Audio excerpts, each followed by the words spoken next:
What if you can automate your marketing team with AI agents and just have content on autopilot? So if you're thinking about creating AI content, or you're thinking about starting a brand new YouTube channel, listen up, because it's now easier than ever. When it comes to AI tools, there are thousands of them out there, and it can be very overwhelming to know which ones are actually good, when to use them for what scenarios, and most importantly, how to use them so they actually save you time. Thanks to AI, I've cut down my video production time to just a couple hours.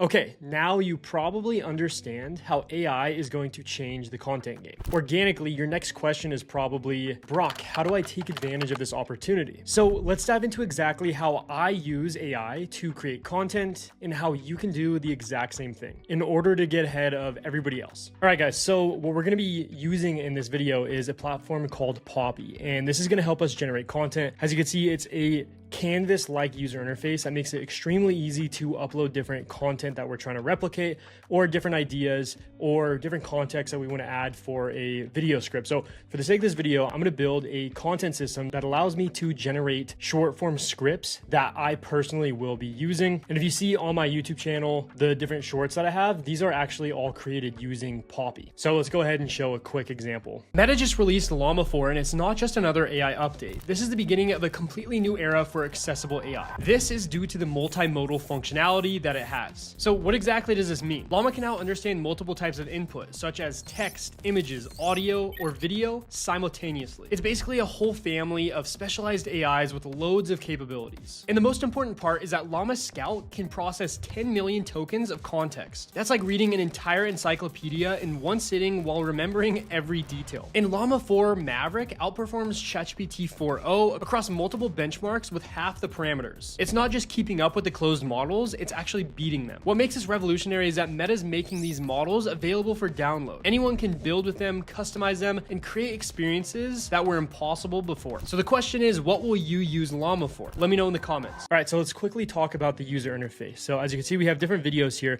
We also can add text as instructions. We could upload images. On the left-hand side, we have all these different options for us to actually add to our canvas. And this is basically to create a content system. And then we could come over here and then have it actually create for us scripts, which I'm going to show you later on in this video. So let's go ahead and start building our system now. All right, let's go ahead and start building out our board. So first things first, if we come over to all boards, you can see we have this button up here. So I'm going to click this. You can see all of my other previous boards, and we're going to be given this blank canvas here. And I figured for the sake of this video, why not, like the best way to show Poppy is to actually show a way that I personally use it for. And I actually personally use it for this use case. So first of all, what we're going to do is we're going to create a big folder. So this is one thing that's great about Poppy is that we could just like categorize a folder here, and we're going to use this as context. The context we're going to be using this folder for is actually examples of different Instagram reels and YouTube shorts that we're actually trying to emulate, so it could get a sense of what style we're actually trying to recreate here. So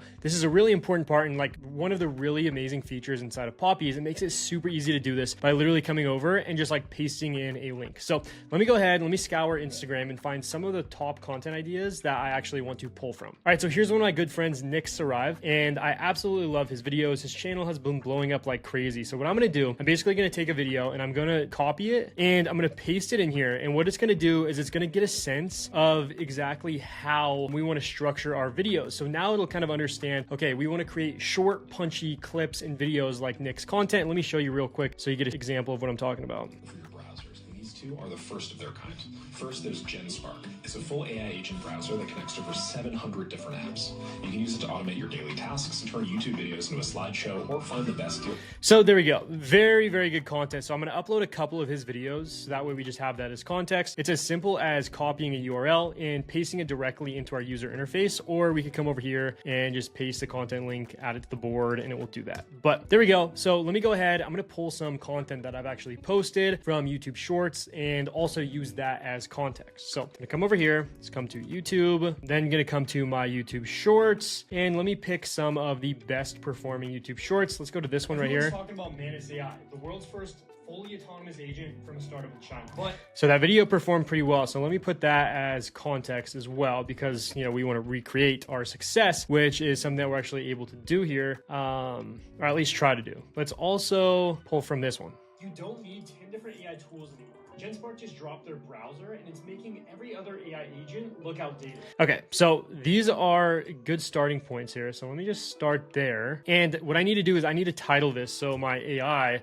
actually knows exactly how to utilize this resource here. So I'm just gonna give it the name. I'm just gonna say content examples. So that way we know like this is the content that we're actually trying to emulate. And let's pull from one more account here. This is Rourke. I love Rourke's content. It's really high quality. So what I'm going to do is I'm going to pull this and add this as context so we can understand like how he structures his scripts, for example. So I could actually go ahead and recreate that. All right, so now on to the next part of our build here, and we need to actually add context for our workflow here. So what I mean by context is, first of all, let me add this folder. We need to add context of like, what are we actually trying to cover in a video? So for the sake of my YouTube channel, is I cover different AI tools that are out on the market for people to use. So for example, if I want to cover a new tool that just came out, such as Google Clee, Gemini Clee, basically what I could do is I could add, a URL to this so it gets an understanding of what this is. So let me go ahead, I'm going to copy this, I'm going to put it in here. So now we have context of this new, thing that's come out. And mind you, you could put whatever you want here for whatever use case, but this is what, what would be helpful for, this script that I'm trying to generate. I'm going to call this topic context. And it's really important to just like name these properly so our chat assistant actually knows how to interact with them. Now let's move on to probably the most important part in order to make this content system work. Whenever my scripts are not to like my desire, it's always because of this next part that I'm going to discuss, and that's because it's not done correctly. So I'm going to open up another group here, and I'm actually going to pull out a text node so we can actually type in some instructions here. And I'm going to go ahead and name this group, and this is going to be script output examples. This is basically where I want to give instruction to my assistant on how I want this to be outputted. So I went ahead and pasted my prompt right here. Let me go ahead and open this full screen to read it out for you. So you are an Instagram Reel script formatting expert. Your job is to output the script that you create, make it very easy to digest for somebody to read it off of a teleprompter. Here's an example of the text output. So I basically just gave an example of a script, and I want it to be formatted exactly like this. So it's really simple for me to actually read off of a teleprompter when I'm filming my videos. So I like this spacing. I like how it just shows, quick and concise sentences. It's not like a lot of run-on sentences. This looks formatted great. So now that I gave that to, our agent, let's go ahead, let's move on to the next folder, which is actually the most important part. So for this next folder, I'm just going to paste this into our user interface here. Let's make this big. And then I'm going to change this and basically say instructions to follow every time you make a script. Okay, so there we go. These are the instructions for, basically how our system is going to work, how all of these different folders are going to interact with each other. So the more things we add, the more complex that this, instruction here needs to be. But let's go ahead and start crafting this. All right, so I pasted that in. Let me go ahead and open this again so you could see basically what this says. So your job is to instruct our system how to work. Here's a breakdown of how it should work. So use the topic context folder as context on what the video script will be about. These are resources for you to pull from. Then the next part of this is going to say use the content examples folder in order to get a sense of the type of content we're trying to make. Use similar hooks, script length, etc. And then use the script output examples folder and follow these rules exactly in order to always format the output properly. So that is what we have so far. What I'm going to do is I'm going to show you a quick little hack in order to make this prompt better. So I'm actually using a browser called Dia Browser, and this actually could pull ChatGPT onto your browser so you could see it has actually context of what I see on this screen. So what I'm going to do is I'm just going to say you are a meta prompting expert, and then I'm going to say make this prompt for the AI better. So you can see I'm speaking like I'm a monkey here.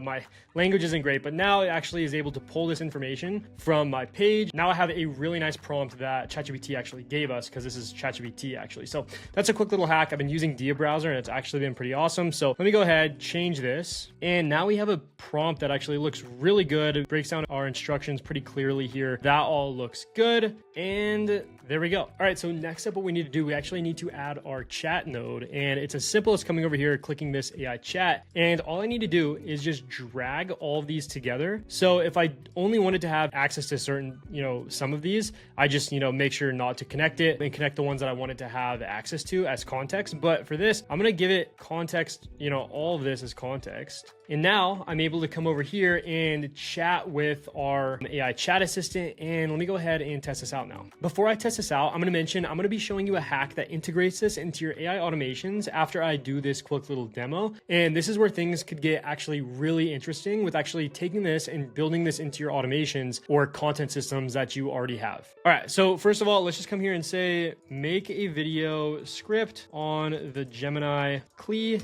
And now what it's going to do, it's actually going to pull right here as from context. It's going to use this as examples that we're trying to emulate. It's going to use this as the script output example, and then the instructions on exactly how to create this script. So I'm going to open this full page, and now I have a script that is tailored to us based on all these previous specifications. So here is the script. Forget paying for Cursor, Bolt, or any other AI coding tool because Gemini CLI is here and it's completely free with unlimited usage for developers. This isn't just another AI assistant. It's a full AI agent that lives directly in your terminal. You get access to Gemini 2.5 Pro. There we go. So we have an amazing looking script here. That's exactly, what we're looking for. All right. So now that we actually built out our Poppy workflow, one thing I want to mention is you could actually embed your workflow into something like N8N or even into a Bolt or Lovable application that you go ahead and build. So for example, I have a content system here that was built inside of N8N. It automatically scrapes different content profiles. And then I have a step in here that basically instructs how I, want to actually generate a script.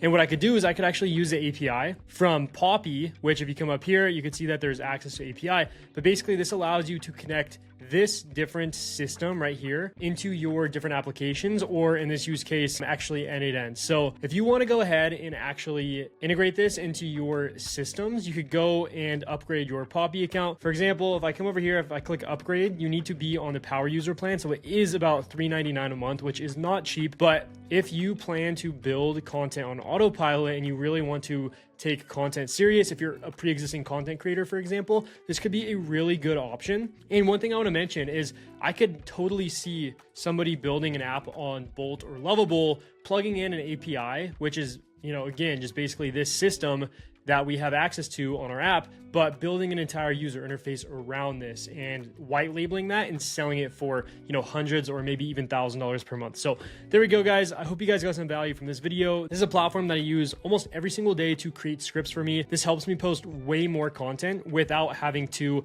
put in the grunt work myself. So hope you guys got some value from this. Make sure to leave a like if you enjoyed, subscribe to the YouTube channel. I cover all things AI for non-techies. So if that speaks to you, make sure to subscribe to get more videos like this. With that being said, thank you guys so much. I'll see you guys in the next video.